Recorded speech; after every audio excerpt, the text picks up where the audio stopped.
I looked and I did not see racial division. I did not see religious division, and I did not see political division. What I saw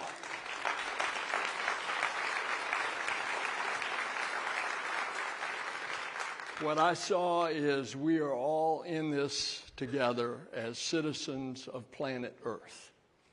I wish we could send every head of state into space, because if they could see what I saw, it would change your perspective.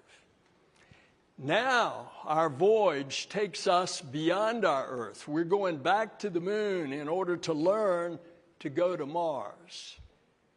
It takes us beyond just our climate observations. We're looking at our solar system. We're looking at our vast universe. And as we are searching the heavens in a universe that is 13.8 billion years old, we're looking for other Earths. And when we do that, and when we look for life, we learn about ourselves, us Earthlings. All right, I want you to come with us on this great new adventure, an adventure of the golden age of space exploration.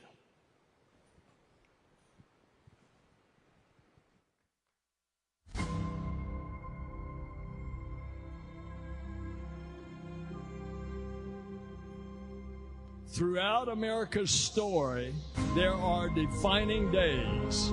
Days when minds change, hearts fill, and imaginations soar. Days when visions transform the trajectory of the American story, which is our story. Doing what is hard and achieving what is great, that is what stirs humankind. That's what unites us. With inspiration and innovation, no Herculean effort is too large. No moonshot is beyond our reach. And liftoff of Artemis 1.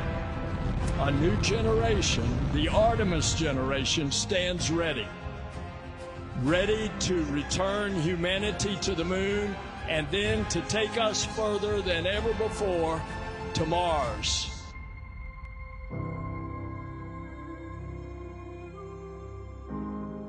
Let us continue the quest to unfold this universe. And let us continue to find unity in our discovery. So together, let us continue to dream the impossible dream that now becomes real. Then let us traverse the untouched terrain of the once unreachable stars.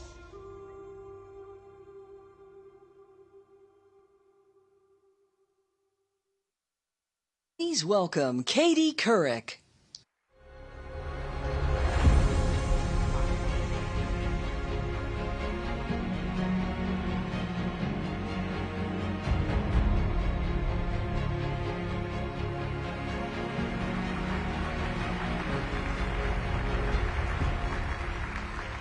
Good morning, everyone. How lucky am I? I have two of my favorite people I get to talk to on one stage. So please welcome Jose Andres and Jane Goodall.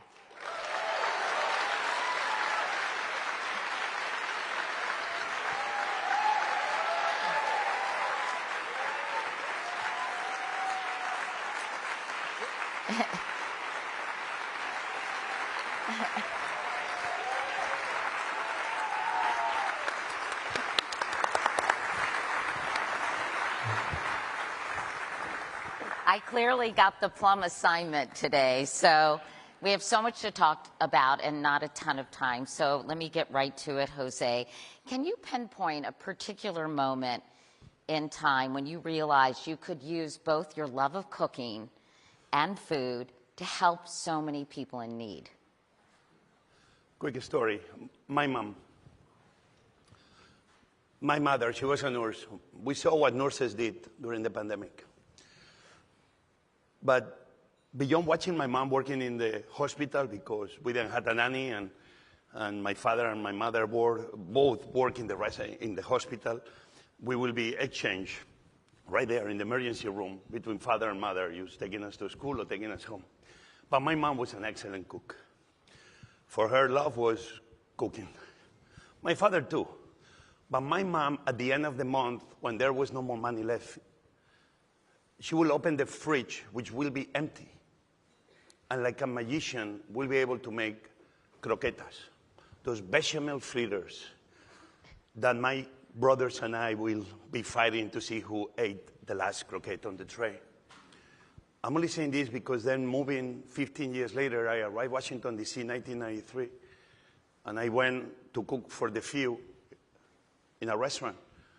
But they didn't realize at that moment, watching my mom making croquetas out of nothing could serve me then to not only feed the few, but feed the many. I went to a place called This is Central Kitchen. It's where I met President Clinton. This is Central Kitchen was an amazing place where food provided hope to people. A guy who was a bartender, who saw that everybody was talking about food waste, but he said, actually, we're not wasting food. What we are wasting is people's life. I saw a kitchen that was giving hope to homeless, training them to be cooks. In the process, feeding the homeless population in D.C. In the process, people like me being able to hire those men and women. I began going to volunteer to that kitchen, and I began sharing the same lessons I learned from my mom. Robert Egger told me at the very beginning, in 1993, and this impacted my life forever. He told me that philanthropy, since very often, is about the redemption of the giver, when philanthropy must become the liberation of the receiver. Who was going to tell me that that humble croquette of my mom that she made with love for me and my brothers, that same mentality of doing anything we can with nothing, using love and creativity, then could help me join an organization as a young cook where I learned the power of food to build longer tables. That's so interesting. I did a story on Robert Eggers when I was the local reporter in Washington, and that was an amazing organization, the DC Central Kitchen. You went on to start the World Central Kitchen then in 2010 after the devastating earthquake in Haiti. Did you recognize immediately, Jose, that you would continue to do this kind of work, or how did it evolve from this beginning? So watching the power of food to change life through This is Central Kitchen, that became my life obsession in a way. But World Central Kitchen really came out of the simple idea that in an emergency, you send nurses and doctors to take care of the wounded. In a fire, you send firefighters. In an earthquake, you send rescue workers with dogs to try to find people alive under the rubble. After Katrina, I saw places like the Superdome that somehow we forgot to feed people in a place that actually was the easiest place to feed people. Because an arena, I realized, is not a place to see Taylor Swift sing or the New Orleans Saints play football. An arena is a gigantic restaurant that entertains with music and sports. How we forgot about feeding those people for a week. That's the moment that I thought, well, who we should be sending to emergencies to feed people. Lawyers? Lawyers are great people, and I have many friends who are lawyers. But I thought, let's make sure that my profession is the one that shows up in those emergencies, rallying the call for one simple thing. Big problems have simple solutions. Sometimes the beginning just starts with a simple, humble plate of food.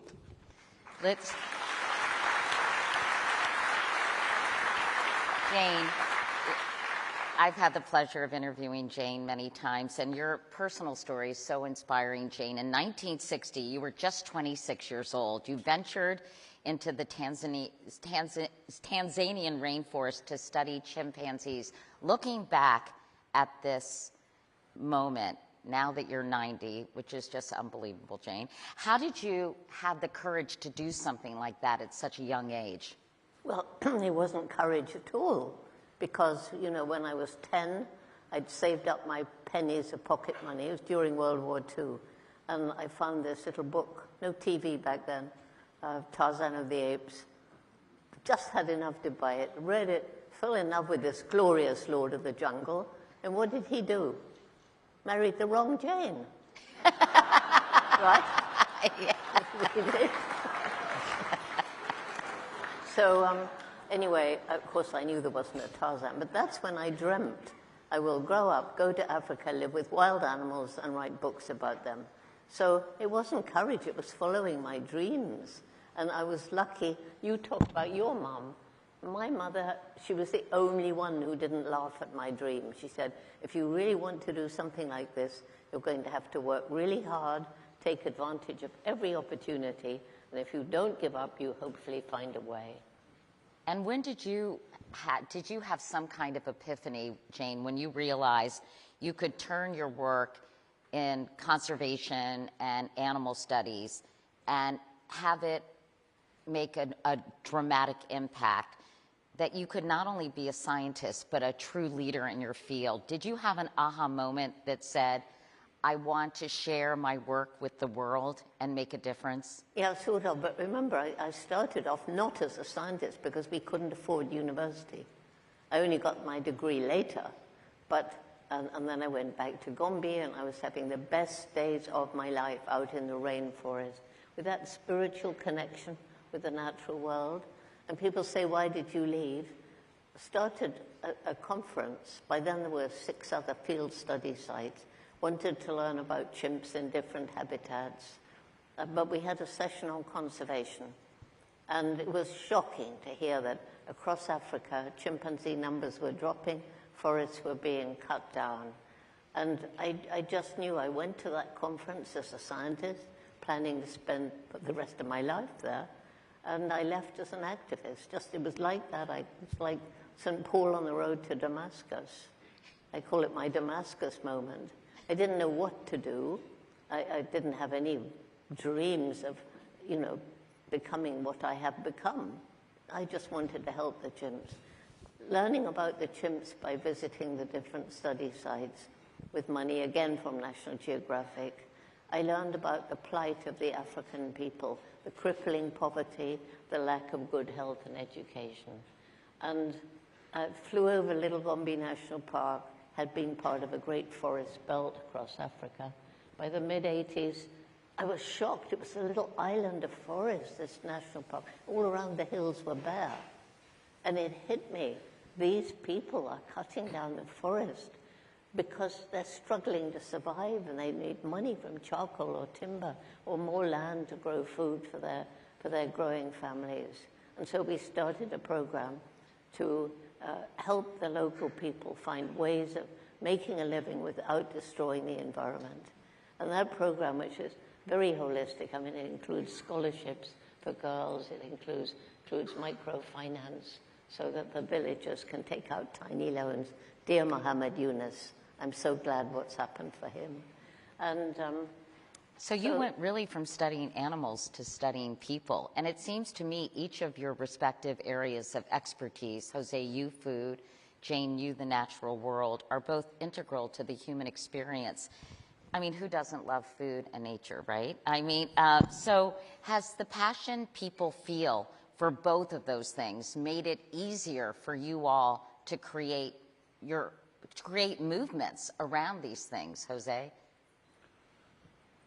Obviously. Her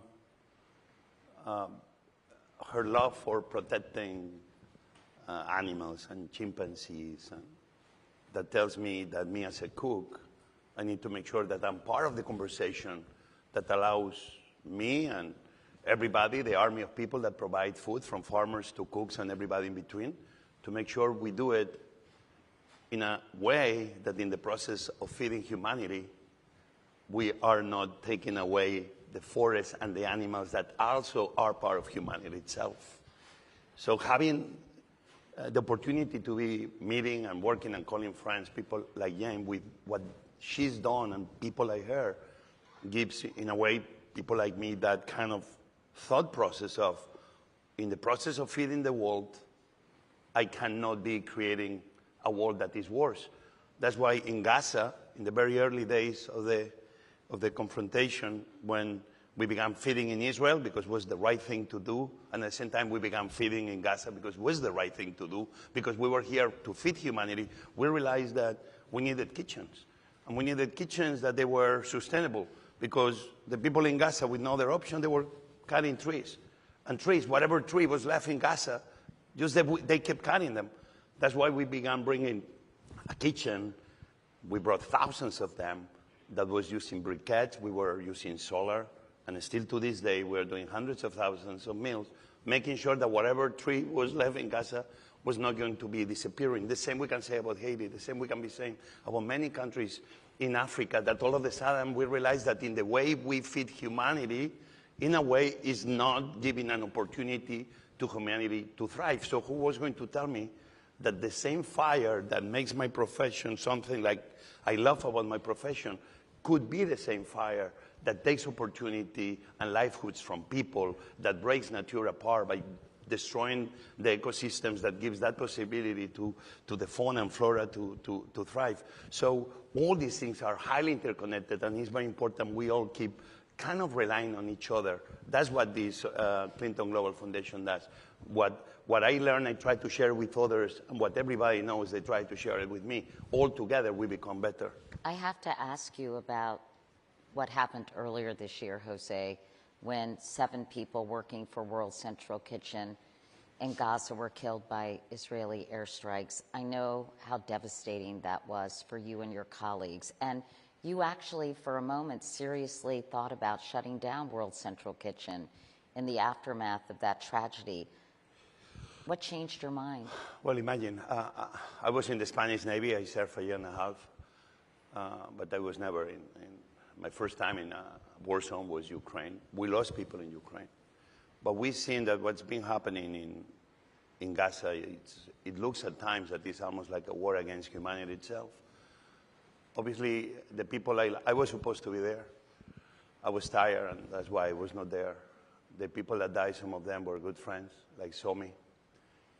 But we need to remember that before those 7 non-Palestinians perish, hundreds of other humanitarians perished before that, and the world almost didn't know about it, on top of civilians.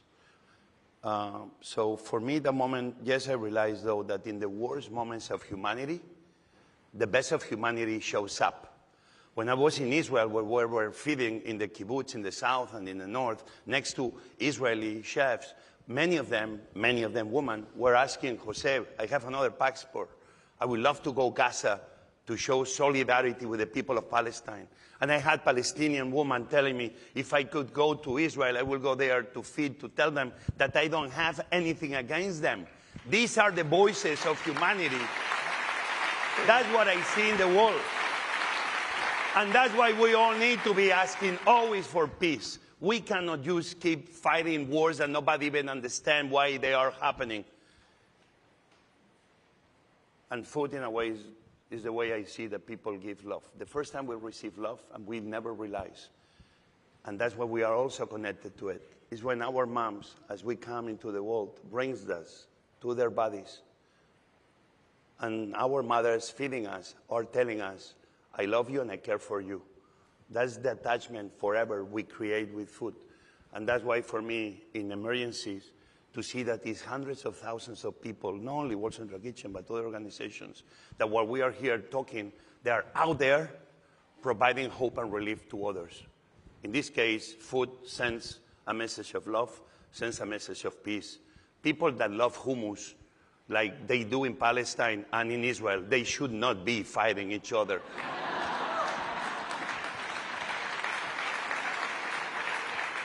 Jane, I'm curious, you travel all over the world, you talk to kids, you do lectures, you do so much important work. How do you motivate people to not only care, but to act? Well, you know, I can't help saying, though, Jose, that many of our youth group are growing food. So we're linked in many ways. Anyhow, so when I'm traveling around the world, I'm giving talks, and I'm meeting many people who think differently from me. So I find it's useless to argue with them. They're not going to listen to me, little old me. But tell stories. You have to reach the heart. And, you know, Jose, you're reaching the heart through food. my youth program, Roots and Shoots, began in '91. It's now in 71 countries, and the last country joined last week, and it's in Ukraine. So we have members from kindergarten through university, and the big difference with this program is that the young people choose their own projects, but each group must choose a project help people, a project help other animals, a project help the environment, because it's all interrelated. And also, because we bring the young people together whenever we can, it's usually virtually, but face-to-face is better, they are learning that much more important than the color of your skin or your language or your culture or your religion is the fact we're all human beings. We all laugh, we all cry, we all can love, and we all must eat. Do you feel encouraged by young people? Do you feel that they are much more interested and passionate about issues like climate change than perhaps older generations? Well, you know, the young people are learning about it from a very young age now. So when I was a very young child, you know, these issues hadn't cropped up. So today, what do I find? My greatest reason for hope is the young people are now in 71 countries. They're all working to make this a better world. They're not only choosing projects, they're rolling up their sleeves and taking action. And as we speak, you talk about as we speak, things going on, these young people, they're making the world a better place. They're learning that we are one human family. And I just came from Los Angeles. It was International Peace Day. And we had 50, we call them peace doves. They're made out of old bed sheets, 20-foot wingspan, and flying on poles. And it was just so moving to see 50 of these huge white peace doves carried by young people going on a parade. You have said this is, quote, the most consequential voting year in terms of the fate of our planet. Can you talk about that? Yes, well, for ages and ages I've been saying, you know, we're surrounded by stories of doom and gloom, and we need to know what's going on. And, you know, I've always said, well, we do have a window of time, but I don't know how big it is. Now, yesterday I hear it's 5 years before we reach tipping points, from which maybe there's no return. But we do have this window of time. And if we get together, then we can start at least slowing down climate change and loss of biodiversity. And the young people are passionate. I mean, it's their future. We've messed it up. We've been stealing their future for a long, long time. But now we've got together with them and help them to slow these things down so that they have a future. In fact, you have a whole campaign you're embarking on and a little prop you want to share with us. The thing is that this year is, yes, it's a very special year because there have been 48 elections around the world. And, you know, I think many people have got fed up with politicians, and many people I've met just say, well, I'm not going to bother to vote, there's no point. But every vote counts. And with the world in the mess it's in today, okay, maybe you don't particularly care about any candidate, but choose one who's more likely to protect the planet, which means your future and your children's future. So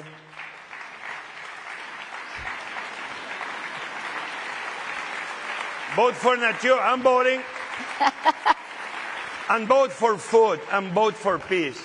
And do you feel as hopeful as Jane does in terms about of the young people you encounter, Jose? Well, my daughter Inez was inspired by Jane.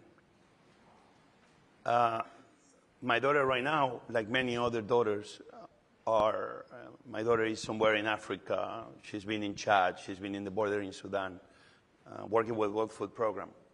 Because she said, you know, I want to have boots on the ground.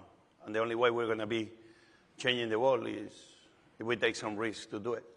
That gives me hope. 7 years ago in Maria, a young girl called Lola, 10 years old. 10 years old. was in charge of a line making 50,000 sandwiches a day. She was so tiny, she jumped on top of a table and she kept screaming, more cheese, more mayo, more bread. We need to do it quicker. That 10-year-old showed me, now she's about to go to university, showed me that it's people like her, people like my daughter that want to follow the footsteps of people like Jane and many of you in this conference, in this room. There is hope, but we need to give that hope to the young people. So the promises that we make here, the promises are happening in the UN, we keep them. That's the way we will keep giving hope to the young people to help us build a better tomorrow. Jose and Jane,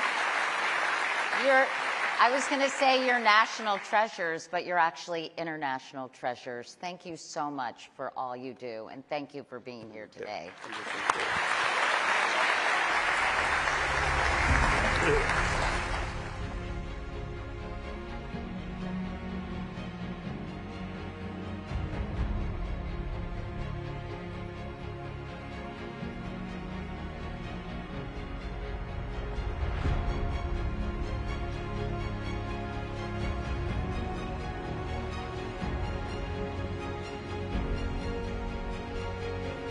Please welcome Administrator Samantha Power and President Bill Clinton.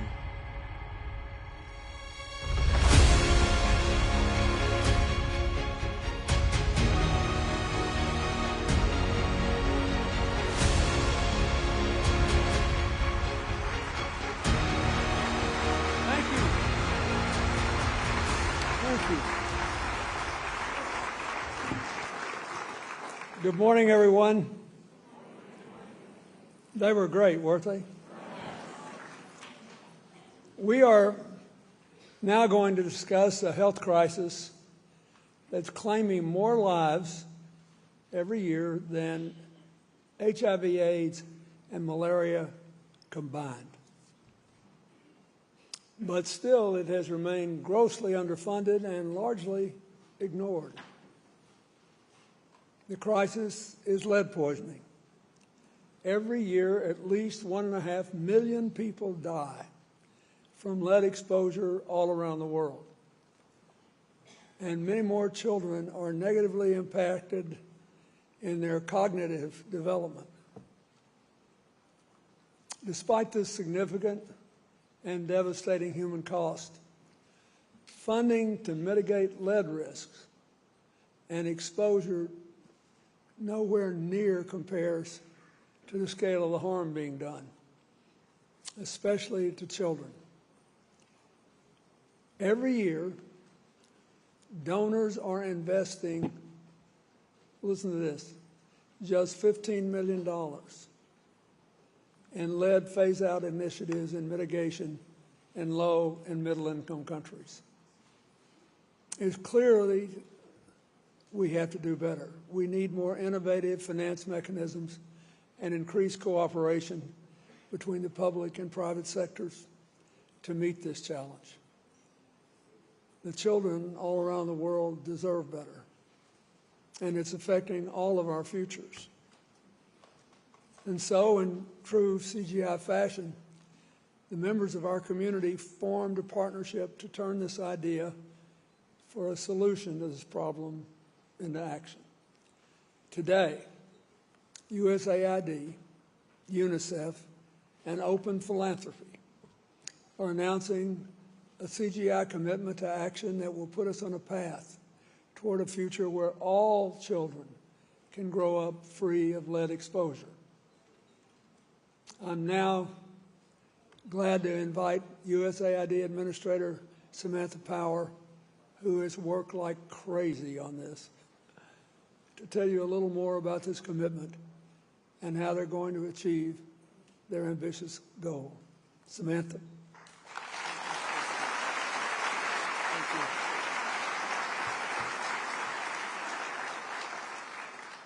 Thank you so much, and President Clinton, just the good that you have done in your life as president, before you were president at CGI, just thank you so much. Thank you, truly. So I have been working for 3 decades in the international domain, seeking ways to improve and save lives.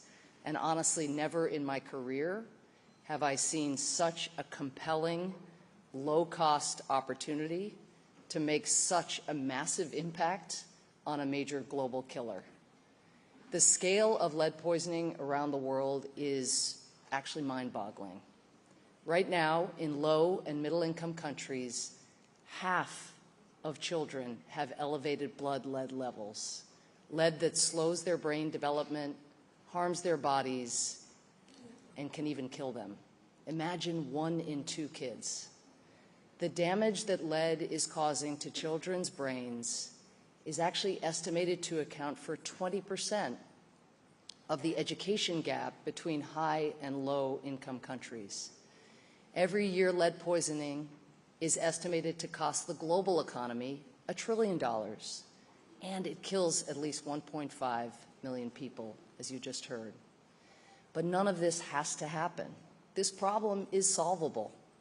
Decades ago, we banned leaded gasoline, long the biggest source of lead exposure here in the United States, and then we worked with countries across the planet to phase out lead from gas, which continues to save over 1 million lives every year.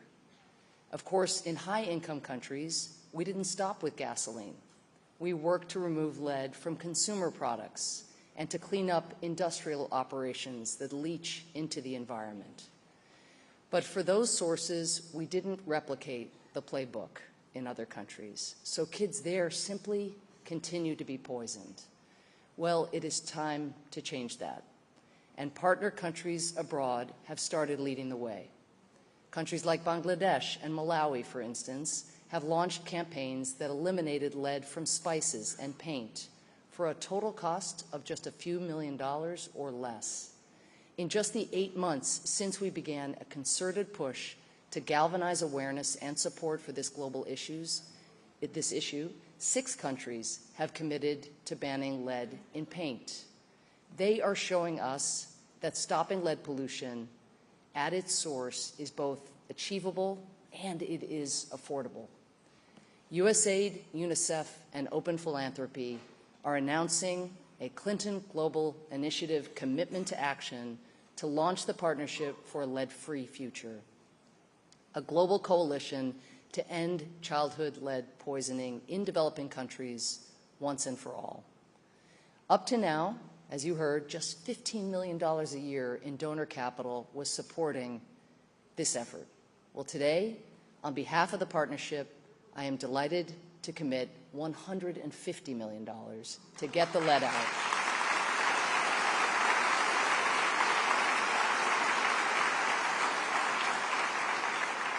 This is 10 times the previous annual funding levels. This is remarkable, but it is just the start.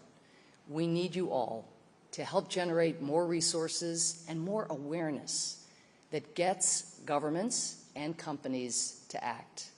So we hope you will join us and come together to help put an end to one of the great injustices of our time. Thank you so much. Thank you. Thank you. Put it on the map, as always. Thank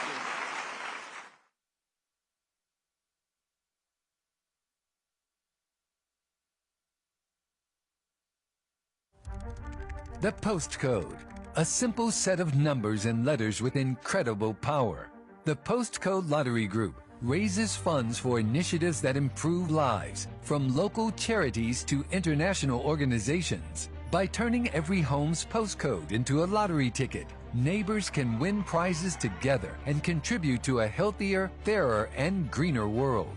Last year, Postcode lotteries in 5 European countries donated nearly $1 billion to good causes. At 2010's CGI, the Postcode Lottery committed with Greenpeace, the Marine Stewardship Council, and the World Wildlife Fund to protect ocean biodiversity and establish marine protected areas. These efforts placed them among the top marine philanthropic funders.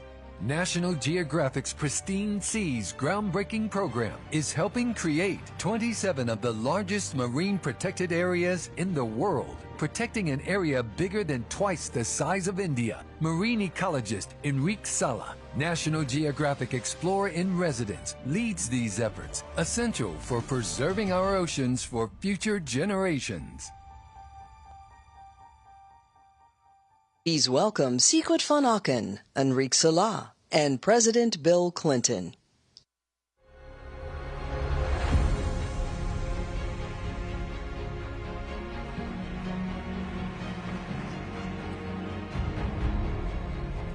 So, as you know, the theme of this year's meeting is what's working. So I am really honored to be sharing the stage with Siegfried von Achen, the CEO of one of the most innovative funding organizations I have ever encountered.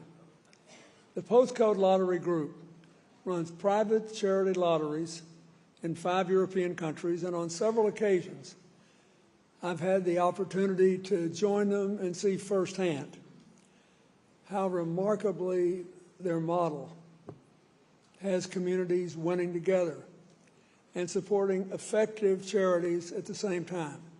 Year after year, the Postcode Lottery Group has also answered CGI's call to action. They've made commitments to save the oceans, to protect rhinos, to increase access to the carbon market for smallholder farmers, and much, much more, all to preserve our planet and to support its people.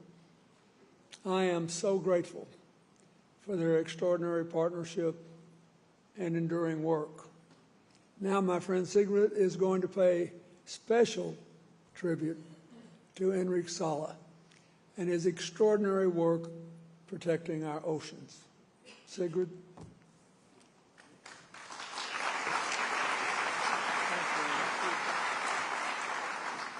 Thank you, Mr. President. It's really great to be back at CGI, connecting with so many inspiring people and initiatives. Postcode Lottery Group is one of the largest charity funders, and we know every player in our community lotteries helps change lives for the better. By turning zip codes, that's what we call postcodes, into lottery tickets for good, we are helping create a healthier, fairer, greener world, supporting social initiatives that protect nature, defend human rights, especially of women and girls, and support thousands of community projects all around the world. Now, you probably have noticed that I've not come empty-handed. So golden envelopes are something our postcode lottery winners and charity partners are very familiar with. And today, I brought this all the way over from Europe on behalf of our millions of players to celebrate and recognize the outstanding work of you, Enrique, and your team.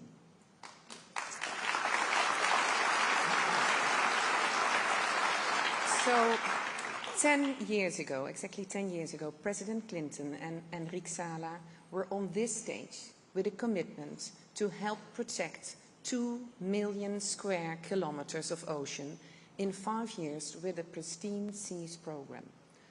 Well, Enrique, your team made it a reality in only 2 years. And guess what? Since then, they've tripled their impact.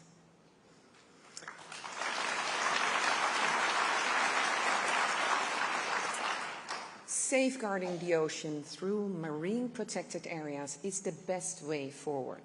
And you, Enrique, are showing us how. We are delighted to present this award to the Pristine Seas project.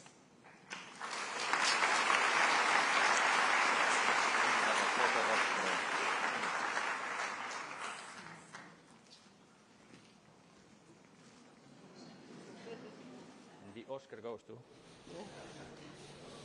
Wow. Thank you so much, Sigrid.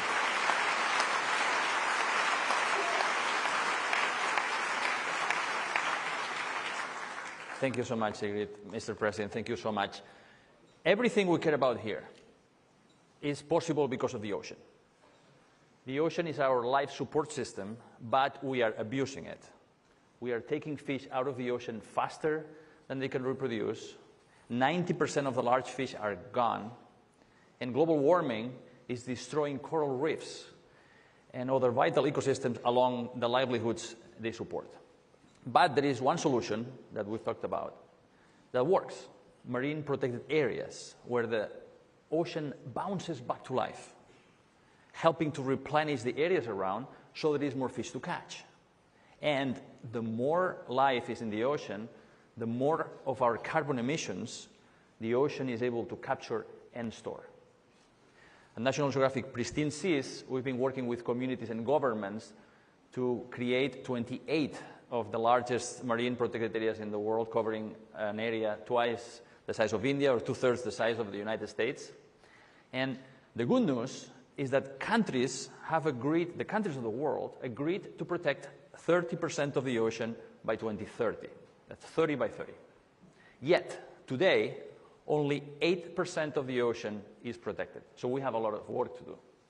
But President Clinton says, and we heard it yesterday, that we need to believe in possibility. And I believe 30 by 30 is possible because some of the countries we have worked with have already protected 30% of their waters before 2030. I believe it's possible, but we need a lot of support. And this support from the Postcode Lottery Group is so important. You are investing in the future of the planet. And I also want to thank you, Mr. President, and CGI for making this special moment possible. So we continue committed to this vital target because if we save the ocean, we save the world. Thank you. Thank you, Mr. President. Thank you. Thank you so much. Thank you. Thank you. Thank you.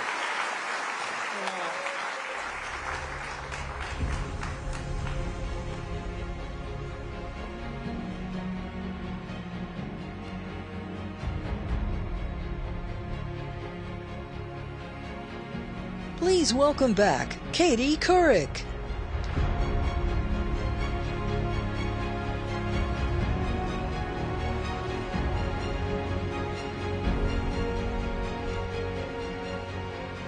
Hi, everyone. Me again. Well, obviously I hit the jackpot this morning because I am so thrilled to be talking to my two next guests as well. Please welcome to the stage Hamdi Ulukaya, CEO of Chobani, and Lorene Powell-Job, CEO of Emerson Collective.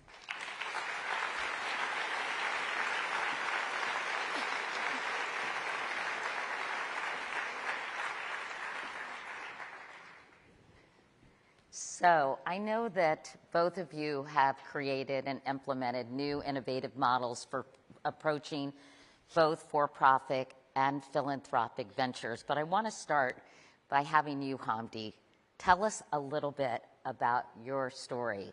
How you started and grew Chobani is so inspiring and I think a testament to the American dream. I'm going to start you out by saying in 2005 you decided to buy an abandoned craft yogurt factory in upstate New York and create Chobani, my personal favorite yogurt. 5 years later, you had built a billion-dollar business. So can you share a very condensed version of how you made this happen, Hamdi? Yeah, I was probably the only person in that little town with an accent. And walk into this place, I actually talked about it in a TED Talk. It reminded me a place where another business was abandoned in the eastern part of Turkey. So the business as usual. A company decides and just closes and no one comes to see it, and the factories is just the steam cuts off. And then you have factory workers, 55 of them at the time. When I visited, it was just working so hard to close it.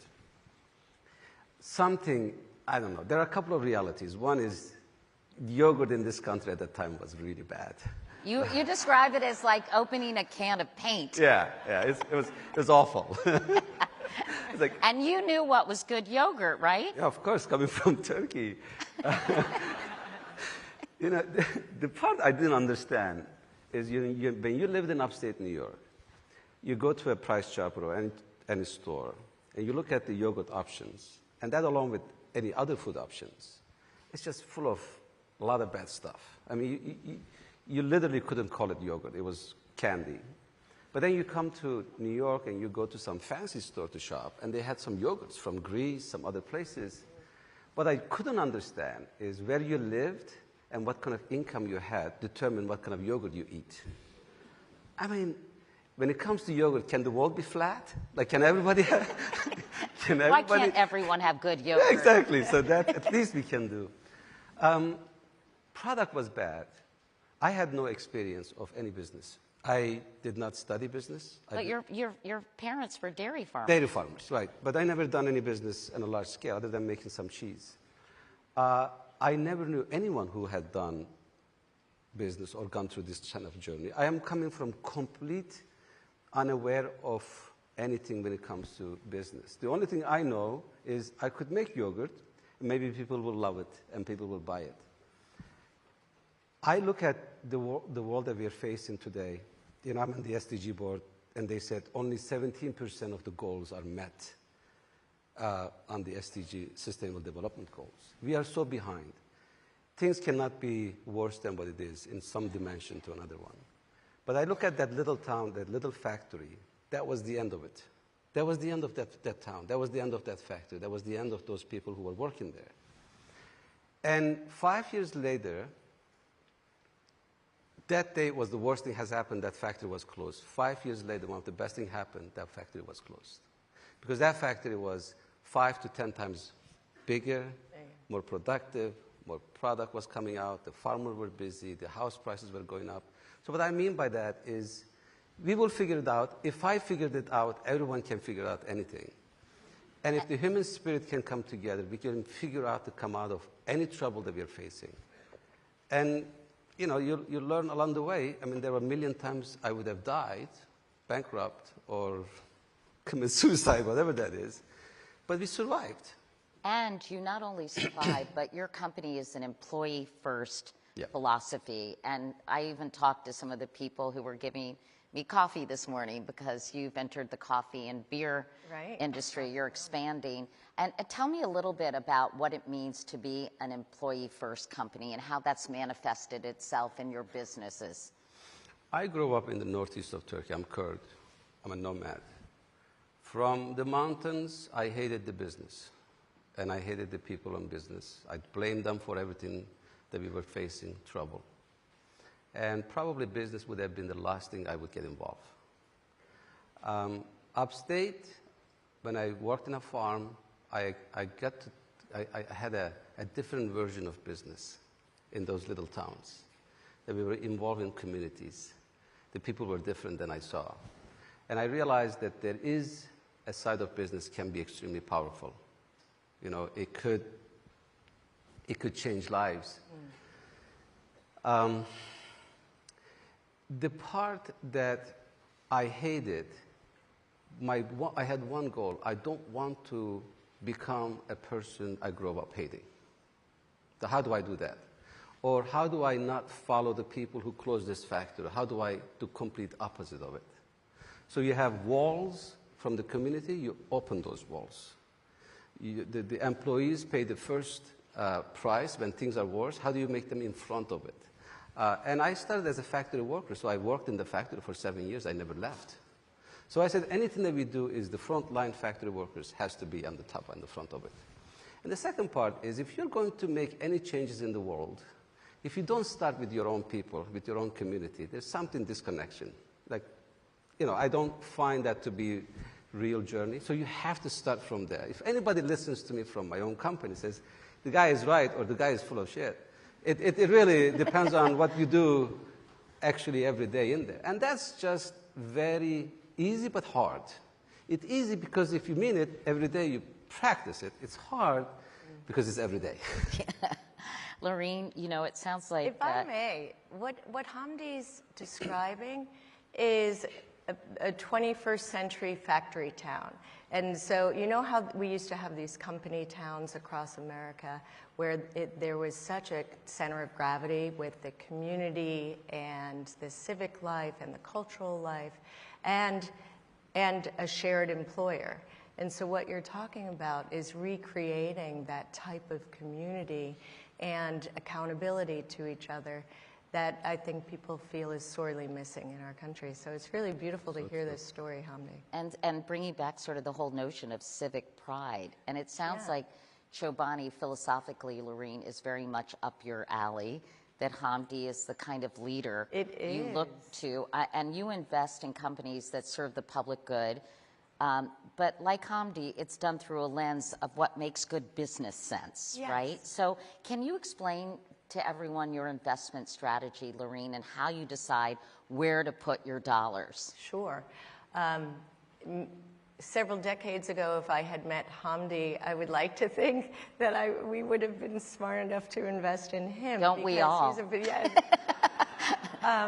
Because what we look for are mission-based, values-based entrepreneurs who want to come together and do hard things and do important things. And we have found over the years that while we have a deep and highly rewarding philanthropic practice, we also find that using for-profit companies and entrepreneurs who want to create for-profit endeavors that are mission aligned can make the philanthropic work so much more powerful. It's like rocket fuel, because the way that business and capital markets work is that the more successful you are, the more capital you attract. In the philanthropic sector, that's not how it works. It has a different type of business model. Oftentimes, for nonprofit organizations, the more successful they become, some early funders will drop away, so it doesn't naturally attract funding. And so we really like to see how for-profit and nonprofit can work hand in glove. We do it in education. We have for-profit investing in really amazing curriculum companies and technology companies that allow for the back end to be smooth and operations to flow. And then obviously a lot of philanthropic work within education.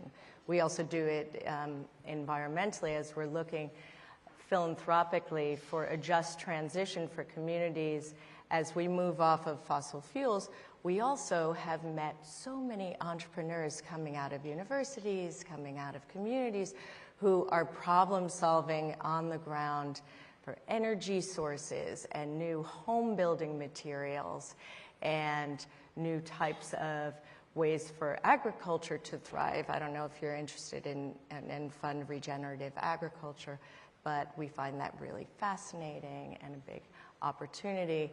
And obviously new battery technology and recycling of clothing and batteries. So creative people are everywhere, and we like to follow them through whatever legal structure they find to be most complementary.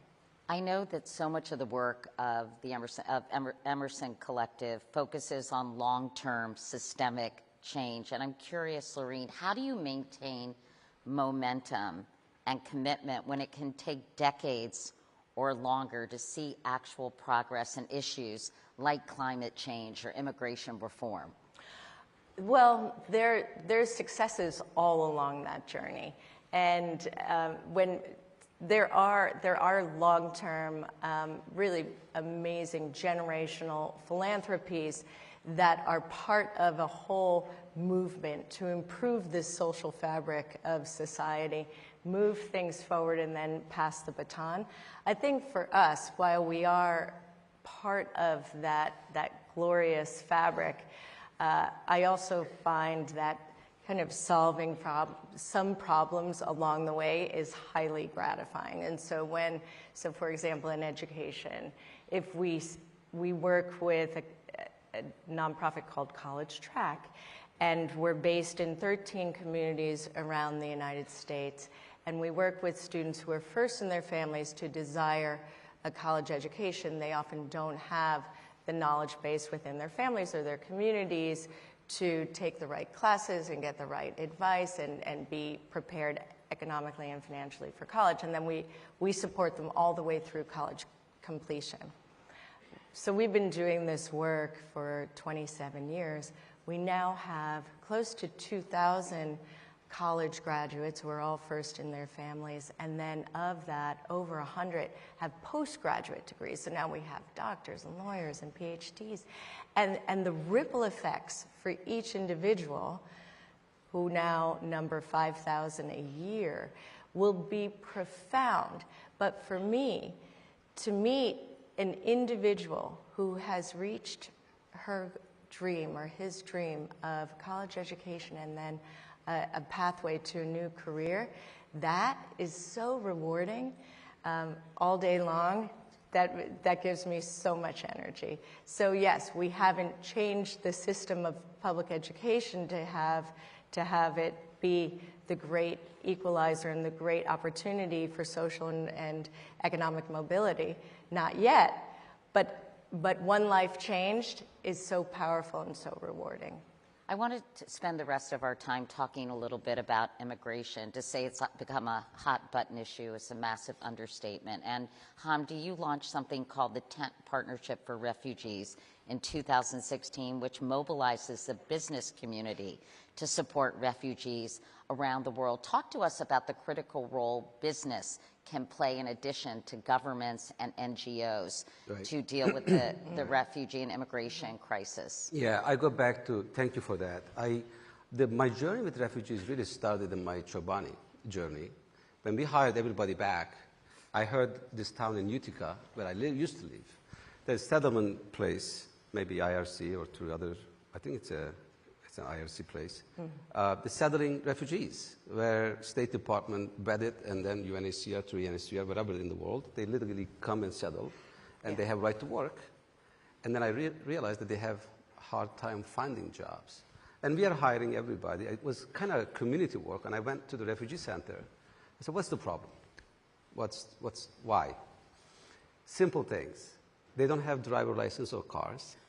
They don't speak the language, like you mentioned your daughter, teaching English to some of the refugees. It's important, but without that, it's hard. They don't have the training, the job is needed in the area. And the last one is, I don't know these people. Do I want to get them to my jobs? Unfamiliarity. We realized that there are 19 different nationalities, 16 different languages are spoken in that refugee center. I said, why don't we start something? Let's get buses, let's get translators, and let's get training at the work, and let them come in. And we end up having, 30% of our workforce become refugees and immigrants. And when the Yazidis got attacked, the Kurds, like me, I went to UNHCR, to Geneva. I said, how can I help? The first thing come to your mind is, I give money, I get tent, I get blankets, which is needed, needs to happen. There, while I was there, realized that involvement of business is very limited, if anything, only few. No businesses are involved. And yet, millions, and today is maybe 2 times, 3 times more, refugees all over the world stuck. They're not back to work. They don't go back to where they come from. They are in the camps, they're in the cities, in the towns, like human potential completely stuck. Yes. And they have no place to go. Right. And I see what happened with the people who had job at Chobani. I saw some of them came as far as, it's like a miracle happening. They buy homes, their children go to schools, they stand on their feet. I don't want handout, I just want to have an opportunity to get back to life. Mm-hmm. Through job, I can get my dignity. Through job, I can provide the community and society. Through job, I can provide to my own family. And I said, what if I share my experience at Chobani for other companies? So it started in 2016. I have to tell you, this place, CGI, and I tell President Clinton and everybody, the board of Tent happened right from here. I connected with people here. I told my story first time in the stage here. And today that idea is over 450 companies, multinational companies. We have organized all over the world, hundreds of thousands of people access to job. And what we aim is above and beyond the politics. Can we meet somewhere where we can meet in human dimension, but actual logic makes sense? Economic studies marketing studies, social studies, everything says within 3 to 5 years, hiring refugees, good for the company, good for the community, good for the society, good for the country. And forget about what happens to the life of refugee.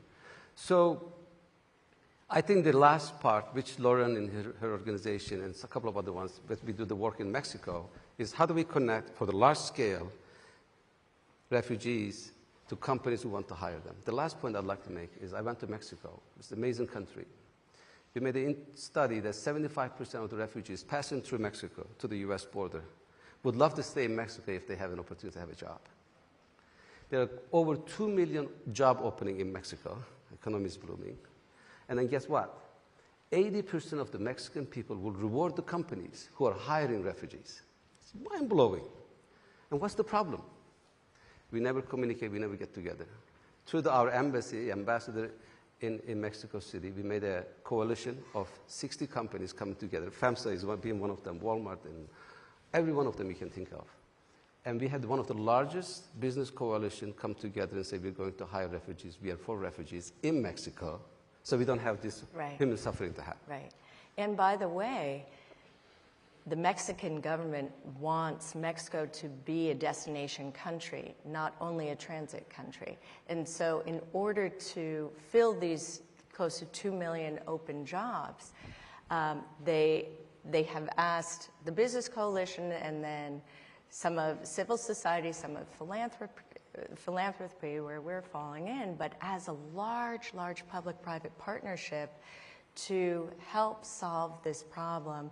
They have adequate housing stocks, so we're helping to build out these multi-purpose centers that will allow for healthcare and assessment and job placement and housing placement to happen in southern Mexico, in Tapachulas and in Huixla. And we're also working with UNHCR in order to make sure that that care is given to the refugee population. But it makes so much sense for people who often have a shared language to stay in Mexico, to make their life in Mexico a place that actually is looking to welcome them.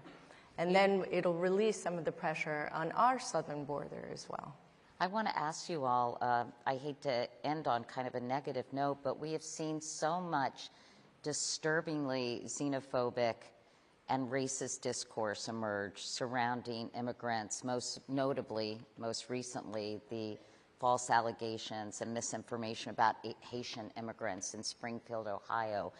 Can you share your thoughts on how immigration has been weaponized and used to stir up hate in this country, and how we can change the conversation? Yes. I think when we zoom out and we remind ourselves how our country was founded, the ideals that were founded on, right here in the Hudson River, the Statue of Liberty, welcoming all who are coming, who have need, who want to create a life here. We all know that that is in our DNA as the United States of America. Something that President Reagan said, you know, if you're born in France, you're French. If you're born in Germany, you're German. But if you're born anywhere and you decide to come to the United States, you're American. And we have to remind ourselves that this is all of our journey. I know it's been historically over the last several hundred years, often when we have an influx of immigrants, there's a tendency to close the door and to demonize before we metabolize the newcomers and have a welcoming attitude. But there are organizations like Welcoming America that are working across the United States with communities, with families who actually wish to be welcoming to new arrivals. I think that the hateful rhetoric does not represent the vast majority of Americans, and it doesn't represent who we are and understand the lifeblood of America that is fueled by immigrants and immigrant energy. And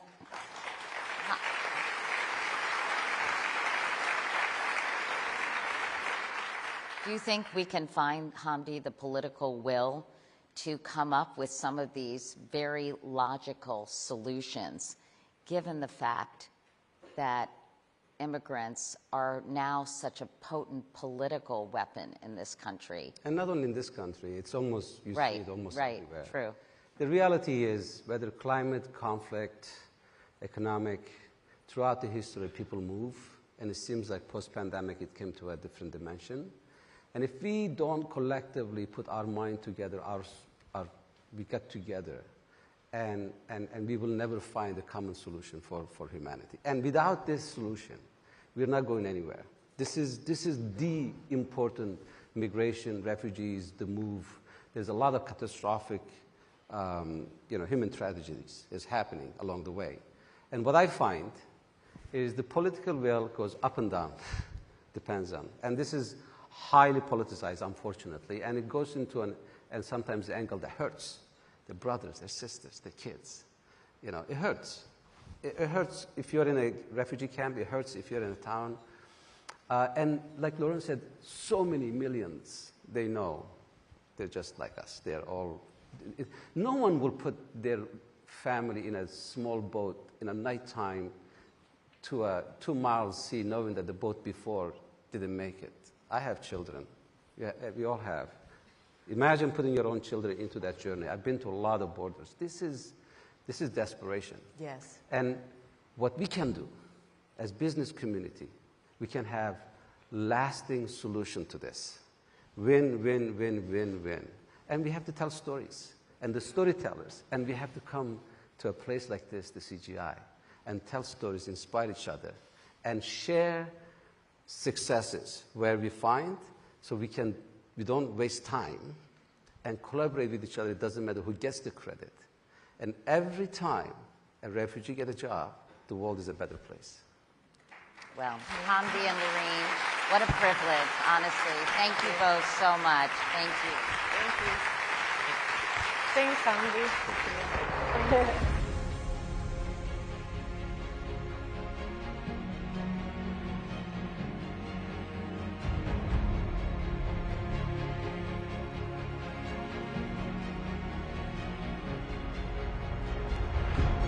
Please welcome Prince Harry, the Duke of Sussex.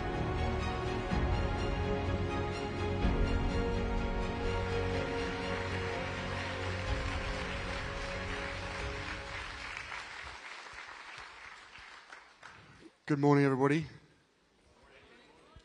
Oh, thank you. In 1957, the Soviet Union launched Sputnik, the world's first satellite, marking humanity's first stride into the vast expanse of space. And then in 1961, we witnessed a monumental achievement as Yuri Gagarin became the first human to journey into space, a feat that captured the imagination of people around the globe. And of course, we cannot forget 1969, when American astronauts Neil Armstrong and Buzz Aldrin made history with the first successful human landing on the moon, a triumph that showcased the boundless potential of human invention and spirit. Over the course of our history, humankind has dared to exceed the limitations of possibility. We've dreamed the inconceivable. We've built the unimaginable. And as a result, we live in a time where accessibility to everything, everywhere, all at once, rests in the palm of our hands. Yet, while we celebrate global achievements and their impact, there is still critical work to do.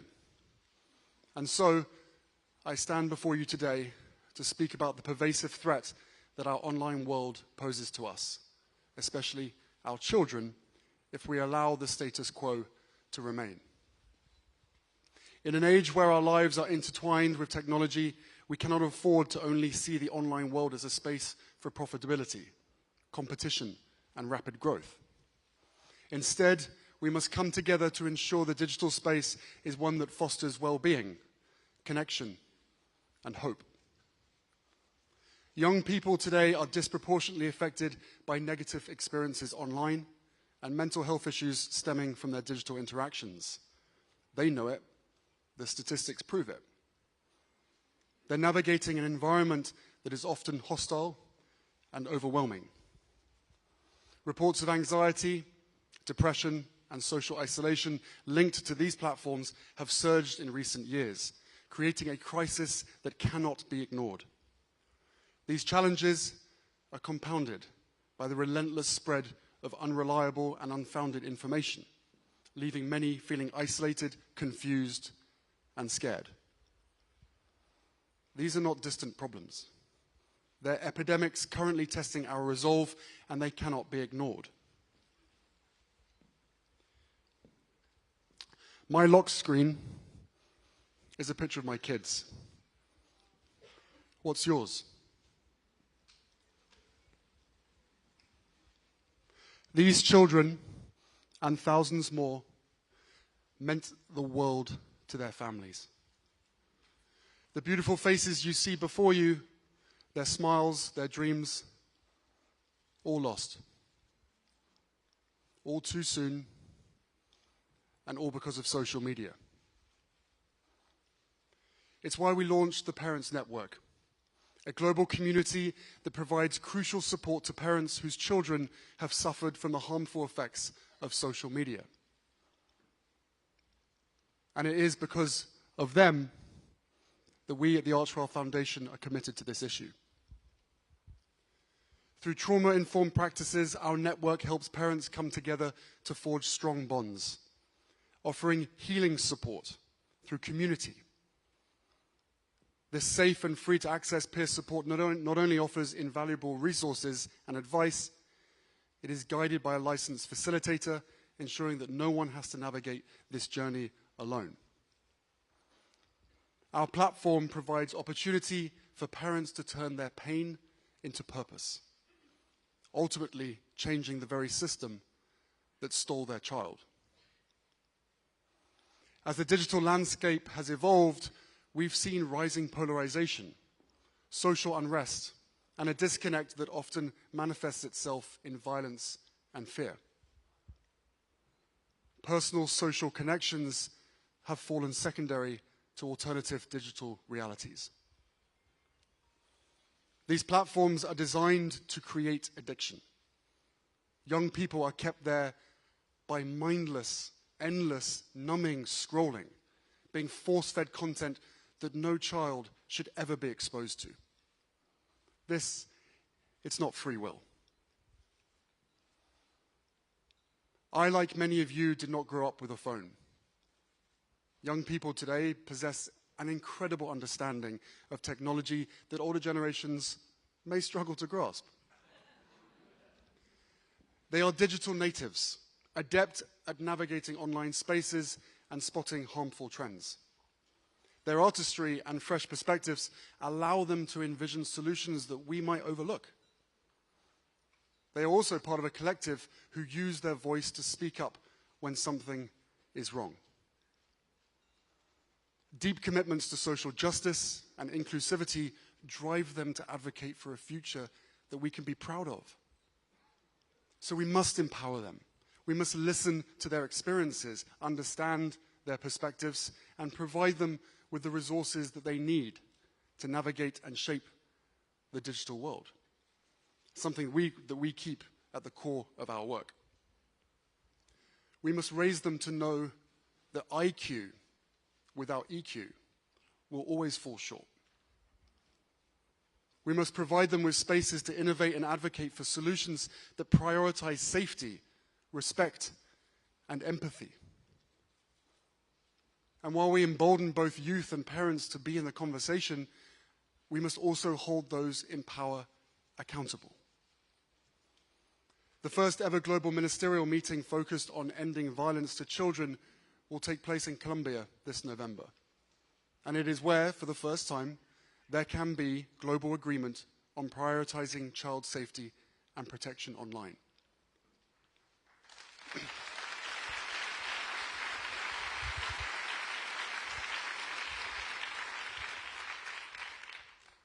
Our laws and regulations are different state to state, country to country. We may have different backgrounds, viewpoints, beliefs, and even access to the internet itself.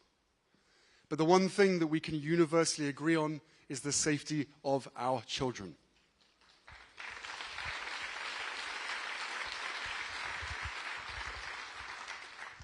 So why do the leaders of these insanely powerful social media companies still refuse to change? Why are we holding them to the lowest ethical standards? In any other circumstance, a business would commit all resources to fixing the bug. Instead of providing parents with more tips and tricks for navigating hostile environments, shareholders need to demand change.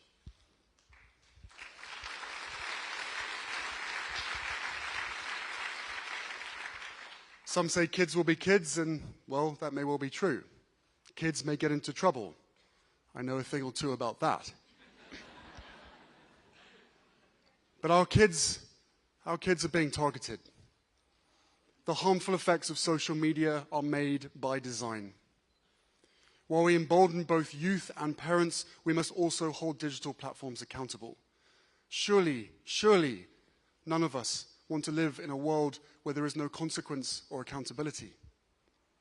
Parenting doesn't end at birth of a child. Neither does founding a company. Whether parent or CEO, we have a duty and a responsibility to see our creations through.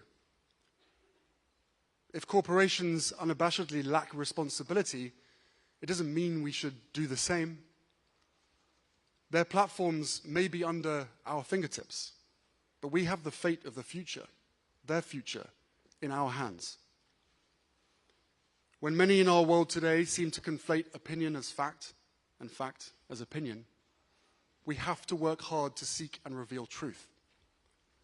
For as long as we're debating over lies, we will forever be divided.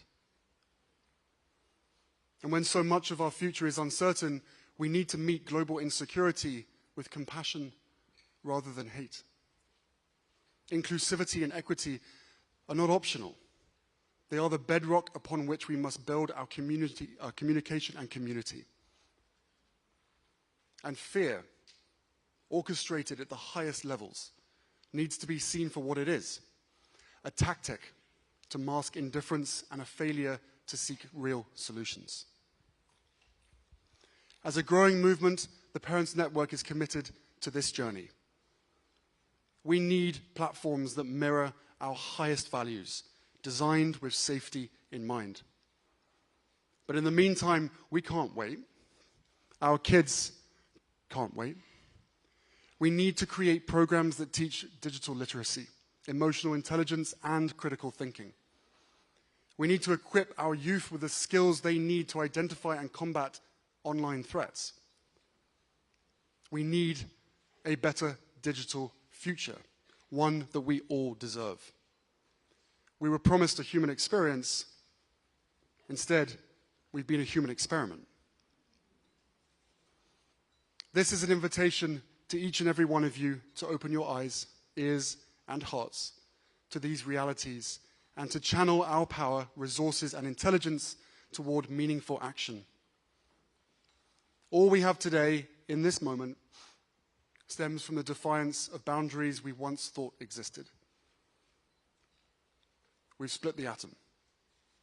We've walked on the moon. We are more than equipped to tackle this. The future of our world and our youth depend on it. We all just need to want it enough. And I know that I do. Thank you.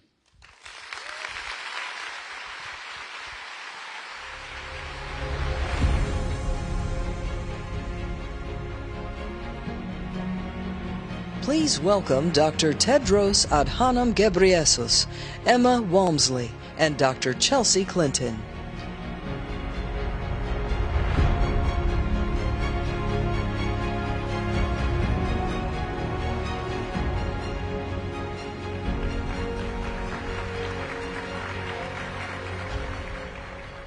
Goodness, thank you so much. I'm really excited for this conversation with two people I deeply admire and I think are perfectly positioned to help us kind of think through the theme of our morning, everything, everywhere, all at once.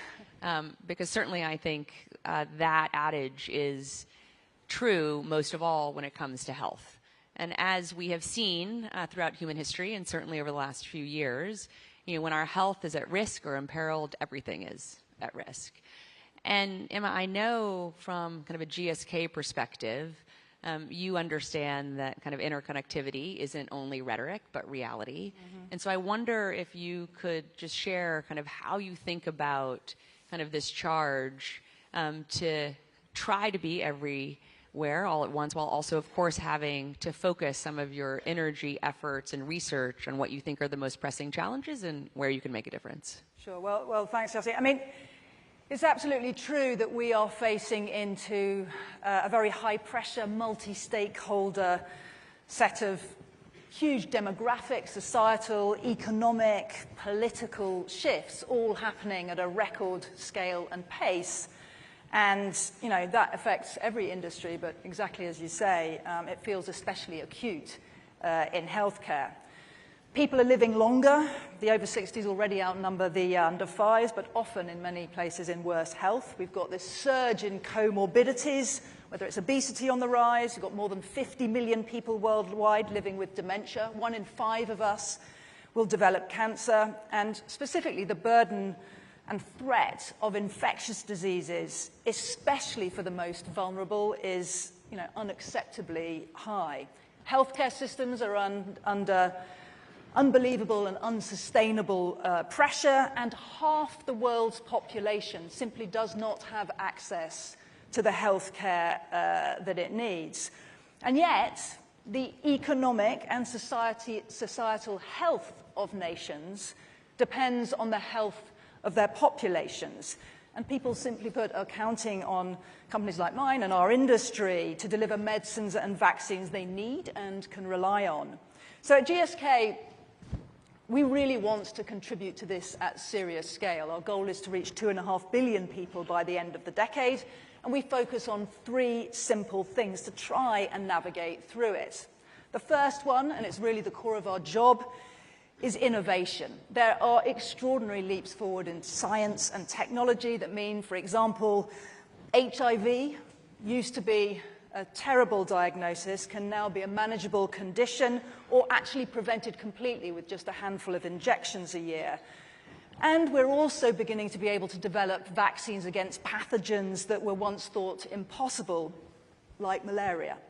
And I have to acknowledge immediately how grateful we are to Tedros and the WHO, not only for their partnership, but for their pushing to help us roll out that vaccine to young children in sub-Saharan Africa. We're also working on 13 of the pathogens that you've prioritized at the WHO, and we're very ambitious for a new TB vaccine, which we're partnered on with both the Gates Foundation and the Wellcome Trust. But secondly, it's about access, because there is no point in having innovation if it doesn't reach the people that need it. And that starts with responsible, sustainable approach to pricing, like our tiered vaccine pricing, or that we open up our IP, actually, to the medicines patent pool so that around 90% of people living with HIV who are on treatment in lower-income countries are actually on a regimen based on one of our antiretrovirals. And then our third and last priority, to get ahead of disease, literally, is about focusing on preventing it. Prevention. We have to partner with policymakers and health systems to prioritize prevention and earlier intervention to actually keep people well, supporting healthier lives in the community through access to vaccinations, screenings, and timely treatment, and getting also ahead of systemic threats like AMR or indeed the next pandemic. So innovation, access, prevention, all in partnership is how we work hard to try and get ahead of disease together. I think Dr. Tedros may have the hardest job in the world because the world expects him to help keep us healthy and to help us regain our health if we fall ill.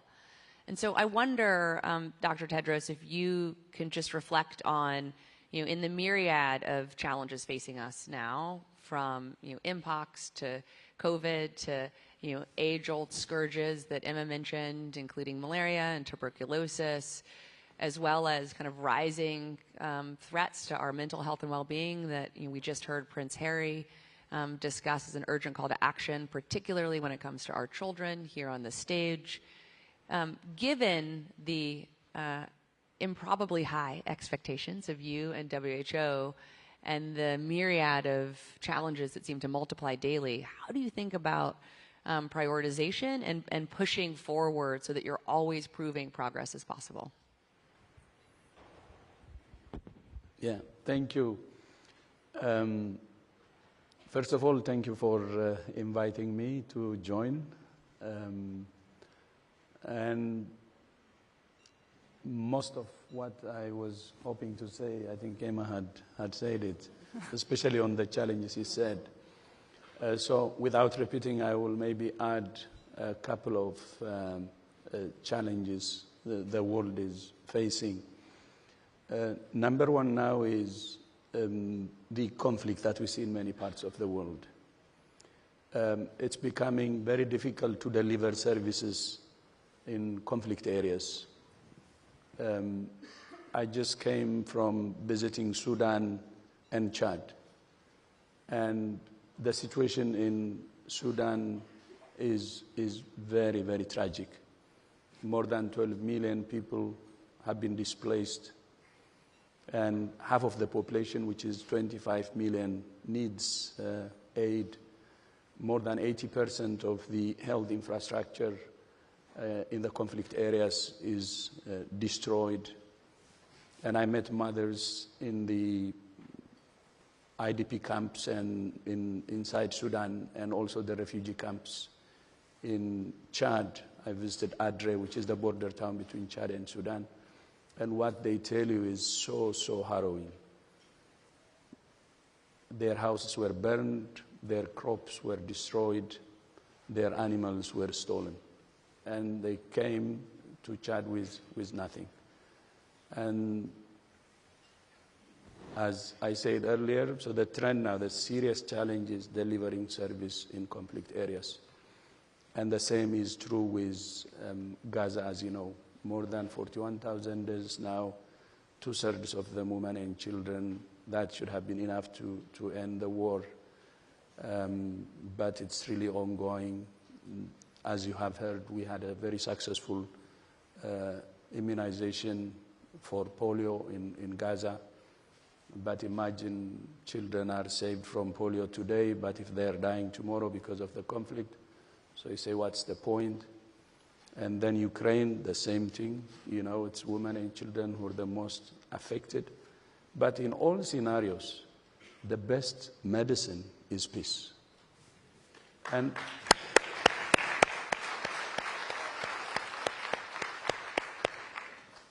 And all the conflicts could be addressed through political solutions.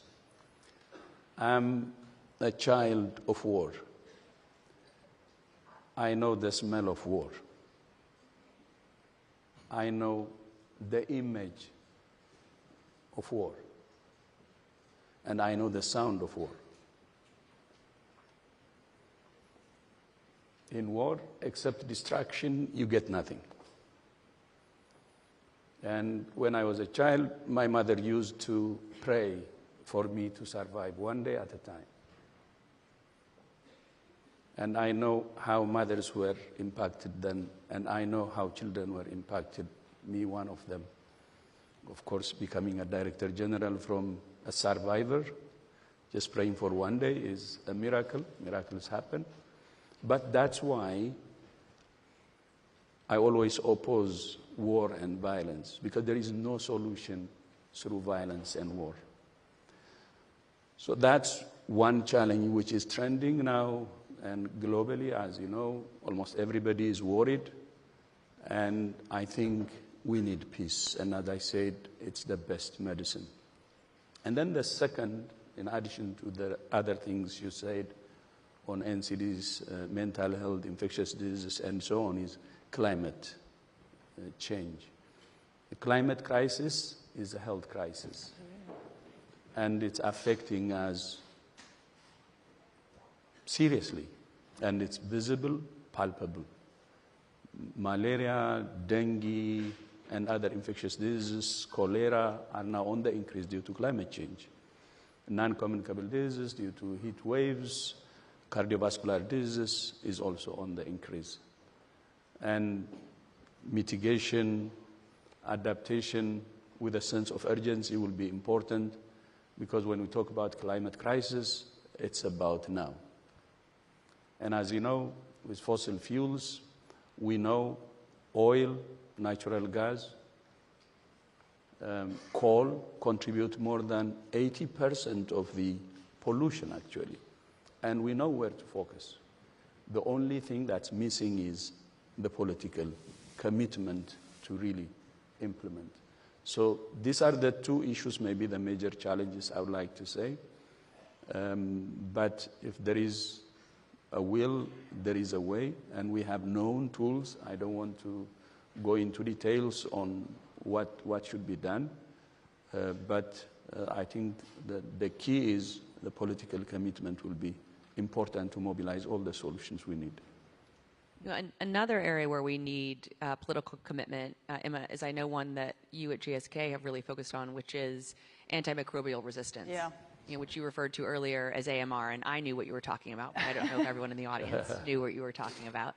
And we know that that too, as we were just discussing backstage, is not disconnected from conflict or climate change. So I wonder if you can share a little bit about kind of the threat that AMR poses, why you're so worried about it, but also what you're doing about it. Yeah, I mean, first of all, I deeply agree with Tedros. The science is so clear that the link between our planet's health and people's health is incontrovertible, and 3 of the top causes of death worldwide are in some way related to lung disease. So this is an urgent health issue as well as the infectious diseases. But you're absolutely right. I mean, one of the main reasons I'm in New York this week is for the UN high-level meeting, which is all about antimicrobial resistance, or AMR. And the reality is that if we don't do something about this, wake up, and make some changes, that 40 million people are going to lose their lives to AMR, to antibiotic-resistant infections by 2050. That's around 1 death every 3 minutes, and I think will take 2 years off global life expectancy. And you know, thinking about your theme here today, AMR really is everything, everywhere, all at once. It touches on so many of the challenges that we're all facing. It is a crisis of health equity, first. Sub-Saharan Africa sees some of the highest death rates due to AMR. And there are lots of factors at play here, including access to high-quality, effective antibiotics. It is absolutely a crisis of climate and nature loss, with warming temperatures and more flooding, meaning bacterial infection rates are on the rise. And it is a crisis of conflict, because tragically, war zones create ideal breeding grounds for resistant infections. And I read some just tragic research recently about what's going on in Ukrainian hospitals at the moment. So, you know, I think AMR needs to keep all of us up at night.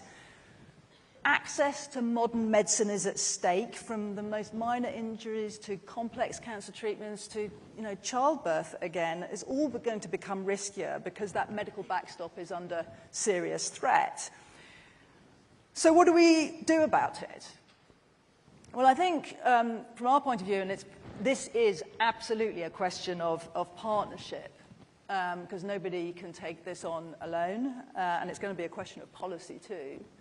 The first thing is we really want to go for smarter access, and by that, to antibiotics. By that I mean unblocking access in a way that is informed by stronger surveillance of these bugs, diagnostics and data. That's why we've just joined with civil society and governments to fund GARD-P, which is building a more robust and data-driven approach to access to high-quality, effective antibiotics.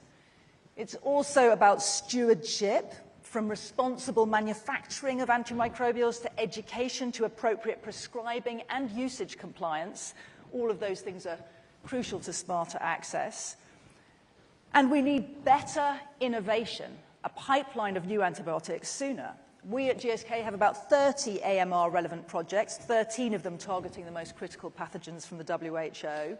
But the industry level and pace of innovation for AMR has actually halved in the last decade. So what I'm hoping from this week is we're going to see some collective action from governments to stimulate discovery and development of the new and different antimicrobials that we so desperately need, which again needs to be built on a foundation of prevention and more partnership. We've got to stop the infections happening in the first place. That's better control, access to sanitation, more vaccines. And we've got to work together in new ways to counter resistance. So we invested £45 million this year in the Fleming Initiative with the Imperial College in London, which is all about trying to find and test out new AMR solutions. So it is a real, present danger that's going to become a much, much more serious problem. But there are reasons for optimism, and that's why it's on the agenda this week, and there is absolutely no time to lose. Well, there are certainly reasons for optimism, partly because of the leadership from WHO and GSK, although I am still stumbling over what you shared a minute ago about kind of the level of research around AMR that has dropped so precipitously. Yeah. And so hopefully kind of the focused attention, kind of a new set of incentives and also public pressure collectively will kind of drive more research from academia and industry alike. Dr. Tedros, I want to kind of pick up on Emma's theme of partnership. We here at CGI and the Clinton Health Access Initiative have been so grateful to be in partnership with WHO in many ways over now decades. And so I know kind of how kind of innovative you are at even thinking about kind of what partnership can effectuate and sustain. I wonder if you can share a couple of examples, recent or not, of partnerships related to climate change and health or kind of any other area that you want to share. Yeah. No, thank you. I will come to the partnership issue later, maybe a comment on AMR. One of the major challenges is AMR, and we even call it a silent, antimicrobial resistance is a silent pandemic. And as you know, we will have the high-level meeting of the UN after tomorrow, that's on Thursday. And countries are now agreeing on a political declaration on governance, on financing, on use of antibiotics in animals, in humans, in agriculture. And there are very good commitments already outlined. I think what's important now, though, is we have this cycle of commit and forget. So I hope this commitment will be implemented, and we will not repeat the cycle of commit and forget.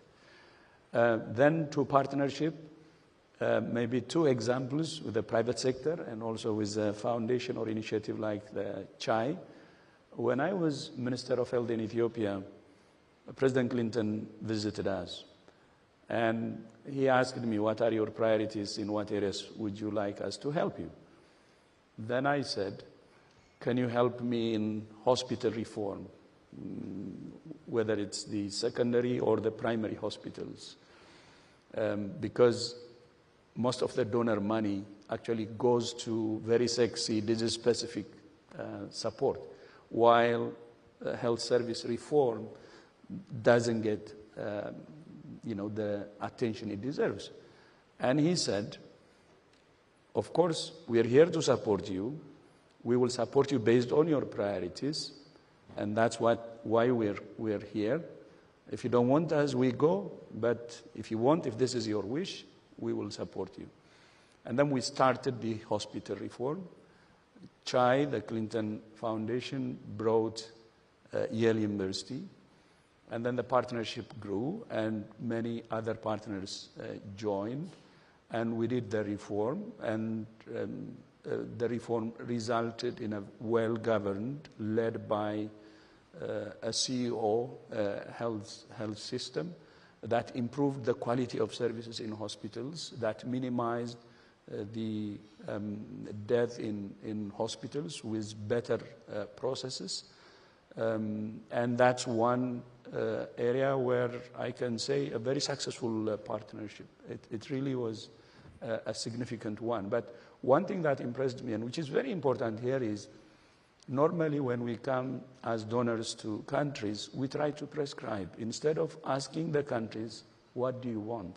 Because countries know the problem, they know the root cause of the problem, they know the solutions, so it's very important to support them based on their priorities. And that's why that project was a success. And not only President Clinton, but other members of the team were saying exactly the same. We support you based on your priorities. And the other partnership is with Emma, with GSK. After the malaria vaccine was proven to be effective, but there were some challenges, financial and so on. This is in 2019, and before we moved into the piloting, there were signals that GSK may drop out. And I called Emma and said, no, this is very important. I had to nudge her. It was very effective. Strong. Then she said, okay, this is the malaria vaccine called RTSS. And then we agreed, but she was really committed, so it didn't take much to really agree on going forward. And now we have one vaccine, RTSS, and I did my studies, my master's and PhD on malaria. So for me, it was personal, actually. Okay. And that partnership is one of the very successful, and children in Africa are being saved because of the RTSS vaccine. So this is partnership between WHO, a global institution, and pharma industry. And by the way, Gates Foundation and many other partners, Gavi, Global Fund, and others.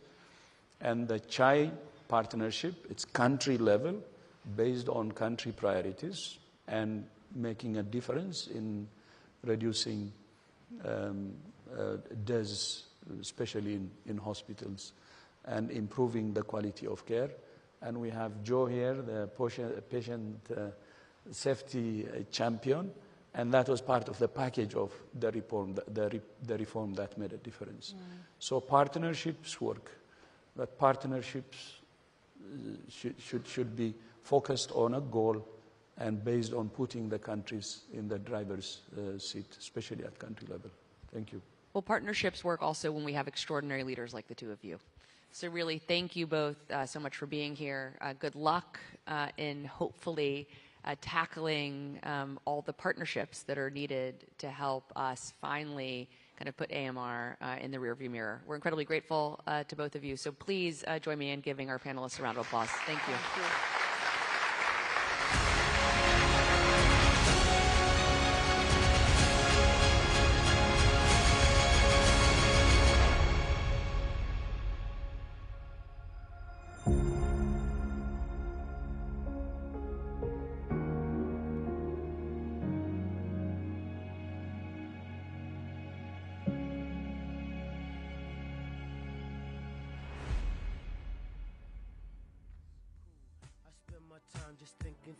Thinking about you. Every single day, guess I'm really missing you. And all those things we used to do. Hey girl, what's up? It used to be just me and you. I spend my time just thinking about you. Every single day, guess I'm really missing you. And all those things we used to do. Hey girl, what's up? Yo, what's up? What's up? What's up? Halfway, right at the borderline is where I'm going away. For you, I'll be looking out night and day. Took my heart to the limit, and this is where I'll stay. I can't go any further than this. I want you so bad, it's my only wish. Girl, I travel around the world and even sail the 7 seas. Across the universe and go to other galaxies. Just tell me where to go, just tell me where you wanna meet. I navigate myself to take me where you be.